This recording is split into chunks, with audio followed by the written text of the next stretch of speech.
Bakit walang police presence? The fact Nakakatakot. na alam na ng lahat na yung lugar na yan ay kilabot, ba't hindi pa rin pinupunta ng mga police? Ano suspecha na ako, baka Siyempre, yung hold yung upper police- dyan, bata-bata, ni na PO1, ni na sarhento, nila major, problem, sir, etc. equals, hindi nga sir, kasi kasabot yung mga nagsisialisan ng mga pulis at nagtatago na kung saan-saan.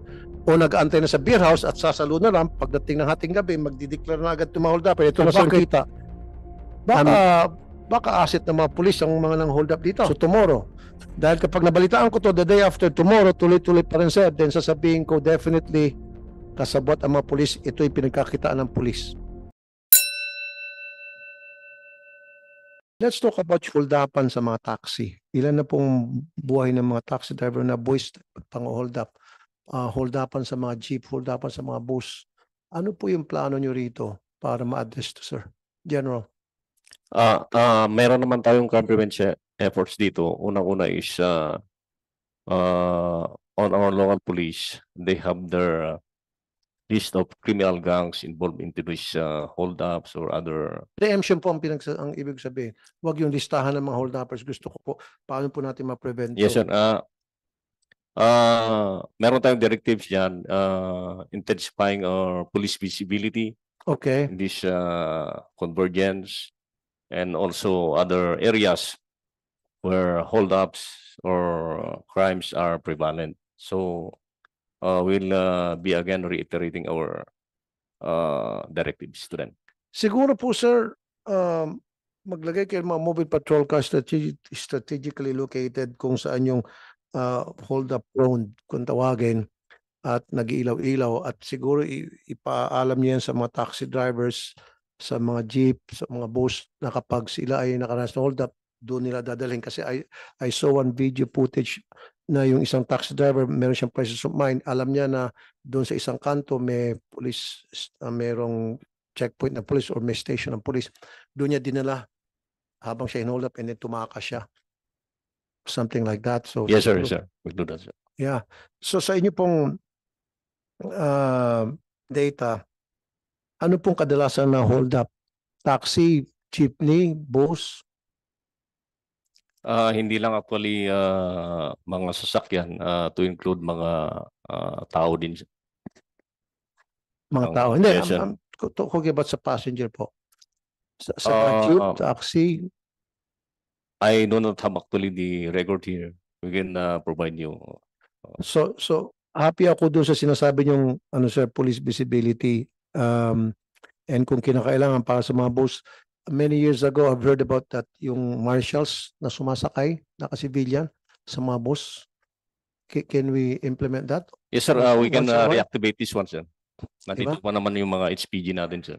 Oo, wala. Alam ko na, marami sa ating mga HPG. Wala namang ginagawa. Ang dami. Ilan bang tao niyo sa HPG? Kung pwedeng... Ilan lang? Gusto ko lang personal na HPG uniform. Ilan? Sir, per the HPG personnel, more or less 1,600 nationwide. Ang dami. So siguro 1,600 na yan, gamitin natin sa kalye. Gamitin natin yan, sumakay sa mga bus. Marshals, civilian, naka-civilian. Ang dami niyan pala, oh. Sa iba't ibang lugar, siyempre. Special dun sa lugar na palagi natin mabalitaan, may hold-upan. Sumakay sila sa bus. Sumakay sila sa mga jeep. Di ba?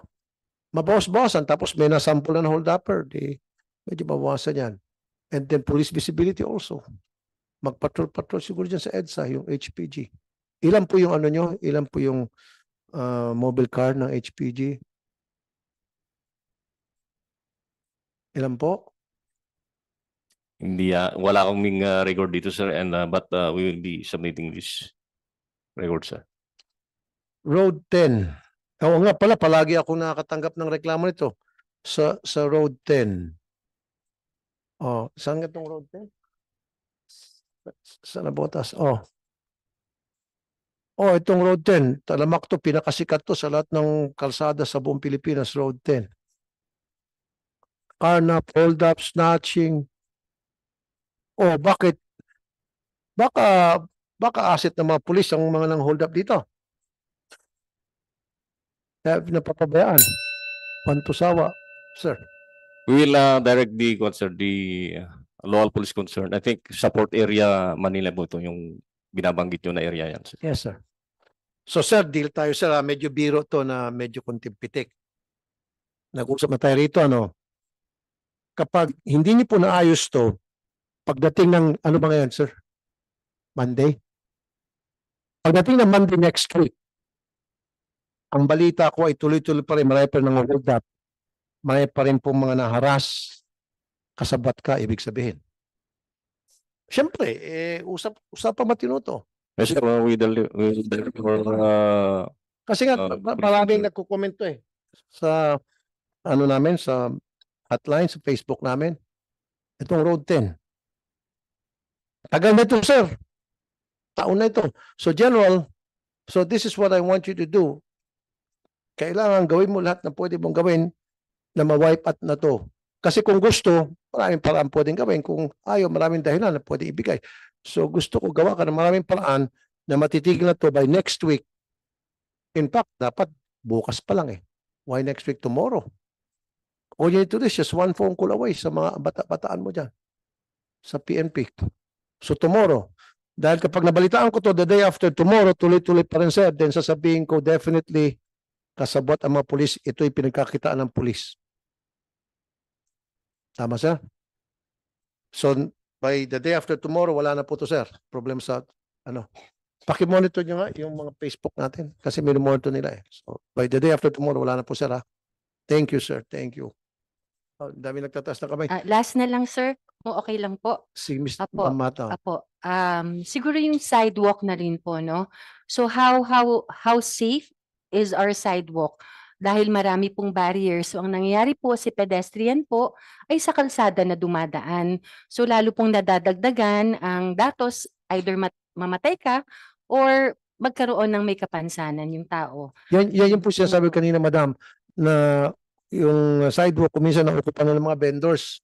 So ngayon itong mga pedestrian na pipilitan ng maglakad sa gitna, nasasagasaan. So MMDA, do something about this. And then syempre kumbinsin yung mga vendors na walang problema magtinda, naghahanap buhay ka kaysa magnakaw ka. Yun ang sinasabi ng mga kaibigan natin sa mga vendors. Pero doon naman dapat sa magandang lugar. Yes, Mr. Chair. Actually, we have a sidewalk clearing operations group. We're also coordinating with some LGUs because there are some LGUs na nagbibigay po kasi ng permits sa yung mga tiyangge-tiyangge nila. So, may pinapakitang papel. So, we coordinated with some LGUs na maglagay lang ng linya na dun lang pwede i-allow para at least yung pedestrians may madadaanan pa din, hindi totally occupied ng mga vendors yung buong bangketa. Yeah, dapat pero pa rin madadaanan yung mga sidewalk. I mean yung mga yung mga pedestrian. Yes, Mr. Kasi Chair. maraming mga nakikita kong lugar diyan na punong-puno na ng mga vendors. Siguro meron diyan sa LGU na gustong kumita. Kaya left and right kuha sa mga vendors kahit na mga illegal vendors. Dapat maglagay pa ng kalsada. Yes, Mr. Chair. Kapag hindi, di manghuli kayo. Kasi Well, I'm sure karamihan doon siguro sa mga ilang vendors doon, baka racket din doon ng mga taga-LGU. Maglagay kayo. Didepensa ko kayo. Halimbawa, kayo ay tinira ng LGU. Patatawag natin si Mayor dito. yes, Matigas Mr. ang ulo Chair. ni Mayor, patawag natin si Mayor. Thank you Why very not? much. As simple as that. Thank you, sir. I'll support you 100%. I'll be behind you. Thank you, Okay. Mr. Chair. Mabalik na ulit tayo sa isa naman. Kayo pa rin po, Ma'am Maureen, kanina pa kayo. Super last po. Sorry, Sige, sir, Ma'am Maureen. Senator. Nagiging extension po ng parking lot ang ating mga sidewalks. So, kaya sa kalsada po si pedestrian. Bukod sa vendor, yun, tama nga yun. Po, yung mga nag-extension ng parking po ng mga private vehicles po. Oh, yun, MMDA. Yes po, that's also part of our anti-illegal parking operations. Every day po, nagki-clearing ang MMDA at tinutuho natin yan kapag hindi nagpakita ang driver at ini-impound ho namin sa aming impounding sa Marikina. Dagdag kita yan sa inyo. Ah, Sa MMDA, siyempre, ituto nyo. sa ticket lang po, kasi ang tow trucks hindi naman po sa amin. Hindi, kasi meron yung tatawagan. Oh, so, okay. So, hindi niya inunegosyo. Mabuti nga para, kasi baka dagdag negosyo sa, Hindi po. sa inyo. Hindi So, po. Ticket titikitan lang nyo. po, ticket lang. Okay. Pero dapat may mga tow-away zones. Tulad ng sinabi po ni Ma'am Yeah. Maureen. Kapag halimbawa, yung isang lugar na masikip na tapos ginawang parking lot, yung sidewalk, wala na madadaanan yung commuter, yung mga pedestrian. Pag two away, lagay nyo warning, may warning, two away zone. Yes, Mr. Chair, especially along our mabuhay lanes na ginagamit ho nating mga alternate routes to decongest the major thoroughfares. So every day ho nagki-clearing kami dito aside from those requests ng mga local government units na talamak yung mga illegal parking. So until gabi po nag-ooperate po ang aming special operations group, yun lang po ang ginagawa. Naghahatak at ninikit ng mga illegally parked vehicles, especially along mabuhay lanes, Mr. Chair. Thank you, sir. Ito naman bago si ma'am. Anong pangalan niyo po, ma'am? Nakasalamin? Good afternoon po, Senator Tulfo. Ako po si Karen Silva Crisostomo, Ma'am. Bicycle Friendly Philippines. Siguro, I'm a primary mode of transportation ko po is the bicycle. Okay. And then next, ako din ay isang commuter, pedestrian. So, siguro idadagdag ko lang kay Doc Mau na tungkol din sa sidewalk, karamihan sa ating mga sidewalks, parang kailangan din natin mag-walk sideways dahil it's very narrow. So, siguro kailangan din alalahanin siguro natin na meron tayong Executive Order 774, Series of 2008, na in Section 9 states that those who have less in wheels must have more of the road. So, alalahanin po natin that the vulnerable road users have priority and should be safe, should have safe, humane, efficient, sufficient mobility conditions. So ngayon yung tinatawag natin, thank you very much PNP if you're going to provide safety for all road users, meaning the commuters, pedestrians, and cyclists. Nabanggit kanina na you will have well-lit sidewalks. Sana din well-lit rin yung mga bike lanes at protected. One of the reasons dahil nga matraffic ay people instead of walking and biking, people are forced to use their private cars. Ang lalapit lang po ng mga ibang pupuntahan, pwede naman lakarin, pwede naman ibisikleta, yun nga lang, walang lugar na safe. So, maliban sa binanggit kanina na kailangan i-raise yung awareness ng mga motorists, kailangan din i-raise yung awareness of traffic enforcers. Dahil all LGUs actually, sana magkaroon ng all LGUs will have a network of safe sidewalks, bicycle lanes, and roads to enable travel around the locality entirely by foot, bicycle, or other forms of light mobility. It is the right of every Filipino na magkaroon ng ganitong klaseng kondisyon na we can move from point A to point B. And if everybody's complaining about road congestion, they have to tignan nila na what causes road congestion actually are the volume of cars. Pag tinitignan natin ang bus, it carries 62 passengers. Pag tinitignan natin ang jeep, there are more than 25 passengers. Ang bisikleta and people on the road take up very little road space. So we are not the cause of road congestion and air pollution. So sana po talagang ma-address itong mga to. At sana din magkaroon din nga, alam ko na sa agenda po natin, yung magkaroon ng Magna Carta of Commuters. Yes, ma'am. Yan dahilan kung ba't tayo nandito para kukuha tayo ng mga inputs from all stakeholders kung paano natin mapuo na maayos itong Magna Carta for commuters. Now, meron ba tayong taga-DILG rito? Anybody from the DILG? Very good, sir. Can you grab a microphone? Sino po kayo at ano pong position niyo sa DILG? Good afternoon, Mr. Chair. I am Attorney Gino Lavarias of the DILG Legal Service.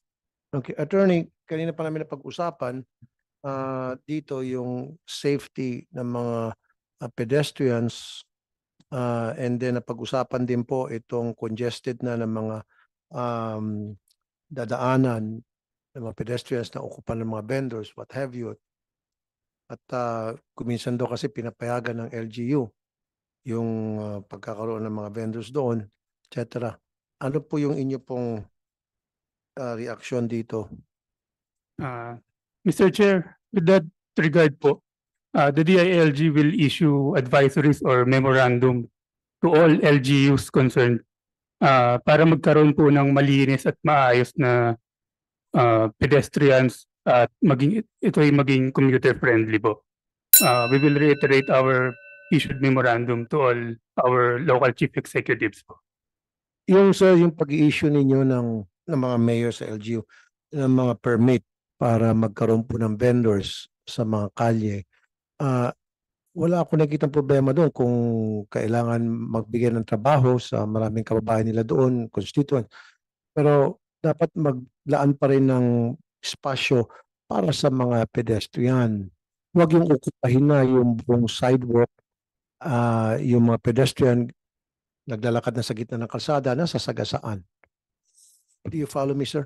Yes po, sir. Is that something na kaya niyo pong iparating sa mga LGUs natin? Yes, sir. I will talk to my principals po na ganito po ang nangyayari sa sa ilang LGUs po natin para makapag-issue po kami ng memorandum sa kanila. Paalalahanan po ang LGUs natin. Tapos siguro maglagay kayo ng mga tow-away zones na magtutow pag yung nakaparking yung masasakyan doon na hindi na mga kalakad, hindi na mga gagamit ng mga pedestrians. Diba? Tikitan and magtutow. Yes, sir. Aba. Okay. So, I can count on you on that, sir. Yes po, Mr. Chair. Okay. Sir, what's your name, sir? Hindi ko mabasa, sir. Sorry. Good afternoon, Identify Senator. yourself po, sir. Good afternoon, Senator. Ang idol ng masa. Good afternoon po to Yes. everyone. Ako po ay founding president ng Las Piñas Cycling Alliance. Binubuo po kami ng more than 25 groups. Las Piñas, Parañaque, Bacoor, and we also have one from Virginia, USA, mga Filipino cyclists po doon. In fact, before pandemic, nagpadala sila ng support para magbigay po ng mga helmet para sa mga cyclists. Isa po sa mga concern ng mga siklista natin, not only in Las Piñas, kapag nagra-ride po kami, we're using the bike lane. Some of the bike lanes, hindi po siya protected. Kaya yung mga motorists minsan, andun po, nabubulaga na lang po kami. We're obeying the law na nasa bike lane, tapos may nakaharap po. Kaya lalabas po kami ng bike lane, diliko po. Yan po ang nagiging concern namin. And most of the time, aware po kami, nire-remind namin yung mga siklista, especially sa mga alliances namin na huwag kayong makipag-away pagka nasa kalsada na instead magbigayan tayo, we respect each other. And let's share the road ang reminder po namin, advocacy namin. In fact, I'm wearing our official jersey. Nakalagay po dito sa likod. Oh, okay. Ang share the road po ito. I-remind, in-educate din po namin yung mga siklista kasi may mga concern yung mga motorist na yung mga siklista nasa gitna. So we remind them, lahat ng members, dito po tayo sa tamang daan. But sometimes, ito ang nagiging problema po namin, Senator. Ang concern namin, may nakalagay naman na tamang babaan, may tamang sakayan. Pero nabubulaga po kami, biglang mayroong mga jeepney na Sir, kung minsan napapansin ko, kaya minsan yung mga siklista ay napupunta na po doon sa halos gitna ng kalsada dahil ginagamit na ng mga taxi, ginagamit na ng mga private vehicles. So wala silang choice. Siyempre, kaysa masagasaan sila, umurong sila papunta sa kaliwa. Pero dapat road sharing, I agree with you. Dapat magkaroon din disiplina ng mga siklista and then magkaroon din disiplina ng mga motorista. Magrespetuhan ho ba? Tawag, respeto lang. thank you po. Si ano naman yung sa dulo? Sir Benedict Camara po. So back on topic lang doon sa nabanggit niyo sa Road 10 kasi taga-Tondo po ako eh. So every week dumadaan talaga ako sa Road 10. And every week for the past 3 years napansin ko, hindi lang yung mga criminality. Pero sa gabi doon sa Road 10, walang police presence. Wala. Ayun, General. By sundown wala. And Bakit po sa palagay nyo? Bakit walang police presence?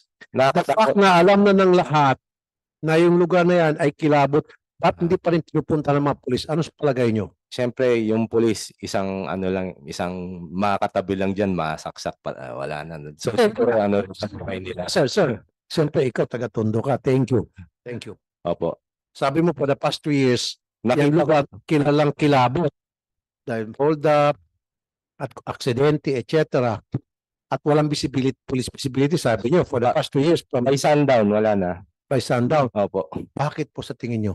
Hindi ko, I think, Kasi sundown, doon na nangyari mga hold upan eh. yes. And I'd like to, actually, before I go there, I wanted to point out na pati yung pedestrian infrastructure, floating pedestrian overpass na po. Kasi sa gabi, pinuputol ng mga criminals yung bakal, kinakalakal. So kung pupunta kayo doon ngayon, makikita nyo, wala na yung first 5 steps or 20 steps, pati yung release ng pedestrian overpass, nilagari na, wala na.